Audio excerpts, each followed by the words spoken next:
This window seat is finished off with a classical look of fluted casing and a raised panel crowning arch. Let me show you how we built this one. Start the arch by drawing the design out on a full-scale pattern board. Play with the shape until you have the look you want. Locate each piece in succession and label them as you go. Identify the arch radius at both the inner and outer edge of the curve. Use this pattern to make each of your pieces. A homemade trammel jig makes quick work of the curved pieces. Mark the outside radius and drill a hole for the fixed point. A cut 16-penny nail works well. Set the router 3/8 inch deep for the first pass and cut all the way through on the second. The cutoff will make the raised panel pieces. Mark and drill a fixed hole for the inner radius.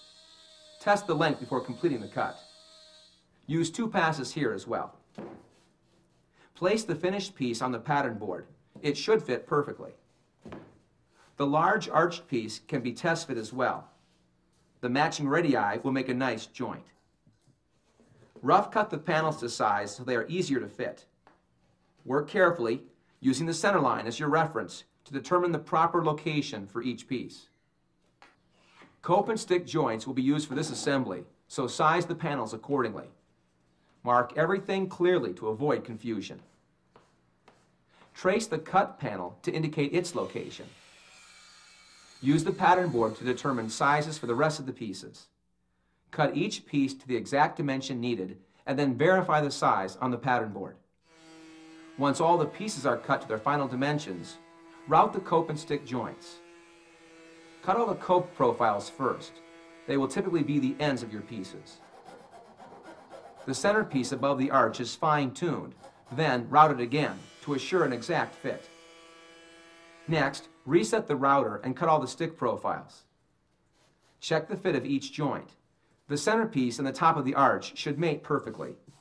Once glued up, this joint will be invisible. Cut the raised panels next.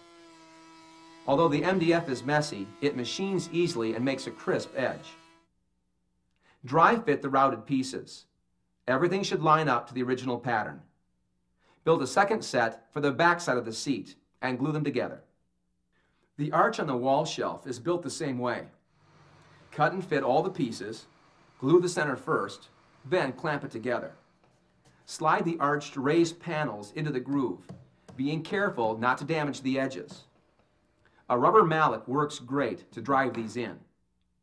Install the other side the same way, making sure the panel seats fully. Finally, glue up the sides and install them. Make sure the ends are flush. Place clamps at both top and bottom. It's all right for the clamps to contact the work because this piece will be painted. When the glue is thoroughly dry and the piece sanded, install it. Attach to the framing with 2-inch nails, placed about 10 inches apart. Attach the fluted side casing next. These were made on site with a router and a 1/2-inch core box bit. Cut them to length, make them flush with the framing, and nail them in. Carefully set any protruding nail heads.